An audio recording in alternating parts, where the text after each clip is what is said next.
Assalamualaikum warahmatullahi wabarakatuh dan salam sejahtera buat kita semuanya. Apa kabar anak-anak ibu semuanya? Semoga semua dalam keadaan sehat dan senantiasa dalam lindungan Allah Tuhan semesta alam. Nah anak-anak semuanya, apa kabar hari ini? Mudah-mudahan kita selalu semangat walaupun kita belajar dalam keadaan daring dengan tetap menerapkan protokol kesehatan, yaitu selalu memakai masker, rajin mencuci tangan dan menjaga jarak.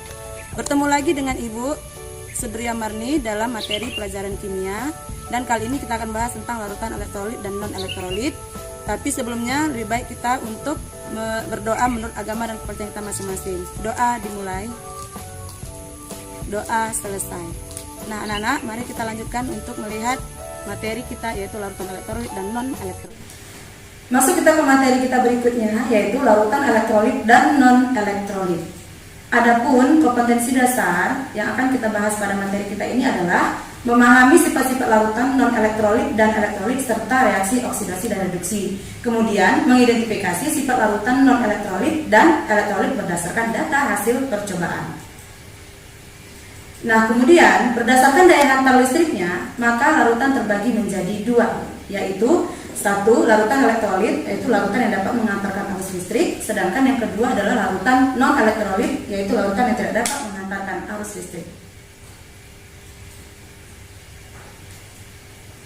Nah, kemampuan suatu larutan untuk mengantarkan listrik dapat diamati dengan menggunakan suatu alat uji coba elektrolit. Bisa kita lihat pada gambar. Ya, ada sebuah gelas kimia berisi larutan, kemudian dihubungkan dengan dua buah elektroda dan dihubungkan ke sebuah sumber arus, kemudian dihubungkan lagi ke sebuah buah lampu. Nah, jika ada di situ menyala lampunya, maka larutan itu termasuk elektrolit. Sedangkan kalau lampunya tidak menyala atau mati, maka dia termasuk larutan elektrolit lemah ataupun non elektrolit. Nah, ciri-ciri larutan elektrolit kuat adalah adanya gelembung gas dan nyala lampu yang terang. Ya, kemudian di dalamnya itu akan menimbulkan lampu yang menyala terang. Pada larutan elektrolit kuat, seluruh molekulnya terurai menjadi ion-ion, ya, sehingga disebut dengan terionisasi sempurna, yang jika di dalam reaksi ditandai dengan arah satu panah pada persamaan reaksinya. Karena banyaknya ion yang mengantarkan listrik, maka daya hantarnya termasuk kuat. Contohnya NaCl terurai menjadi Na+ tambah Cl-.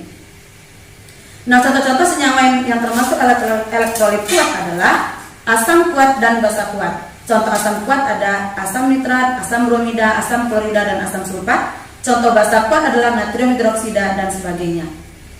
Kemudian kita masuk ke larutan elektrolit lemah. Gejala yang timbul adalah gelembung gas sedikit, nyala lampunya redup atau mati. Artinya di sini dayanya lemah. Kenapa? Karena hanya sedikit molekul yang terionisasi atau terionisasi sebagian. Yang ditandai pada reaksinya adalah tanda panah dua arah. Karena sedikitnya ion yang mengantarkan arus listrik, maka daya hantarnya termasuk yang sangat lemah. Ya, contohnya adalah asam asetat CH3COH terurai menjadi H+ tambah CH3COO-.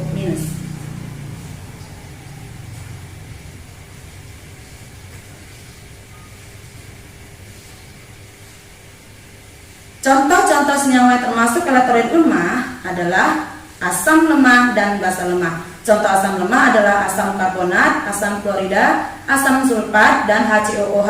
Kemudian contoh basa lemah adalah amonium hidroksida, aluminium hidroksida, dan seng hidroksida atau ZnOH3 lagi.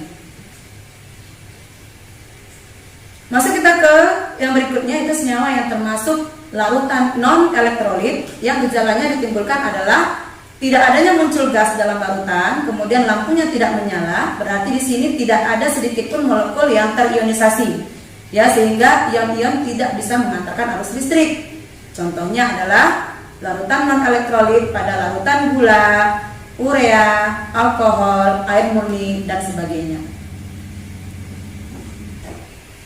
Kemudian bisa kita lihat dalam data hasil pengamatan, ya, ada tabel di situ, ada 3 buah larutan yang ibu coba. Di dalamnya ada NaCl, asam cuka, dan gula. Ya, ternyata jenis ikatannya ada ionik, kovalen polar, dan kovalen non polar. Dari pengamatan bisa kita lihat pada NaCl lampu menyala terang dan banyak gelembung, sehingga dia termasuk ke elektrolit kuat. Sedangkan pada asam asetat lampu tidak menyala, timbul hanya sedikit gas, berarti dia termasuk elektrolit lemah. Kemudian pada gula, lampu sama sekali tidak menyala dan tidak muncul gelembung gas, maka larutan ini termasuk larutan non elektrolit. Jadi ada 3 buah contoh di sini yang Ibu tampilkan, yaitu NaCl, asam asetat, dan gula. Demikian anak-anak materi yang telah Ibu sampaikan tentang larutan elektrolit dan elektrolit. Semoga kamu mengerti dan memahami. Nanti kita akan lanjutkan ke materi berikutnya. Sekian dan terima kasih. Assalamualaikum warahmatullahi wabarakatuh.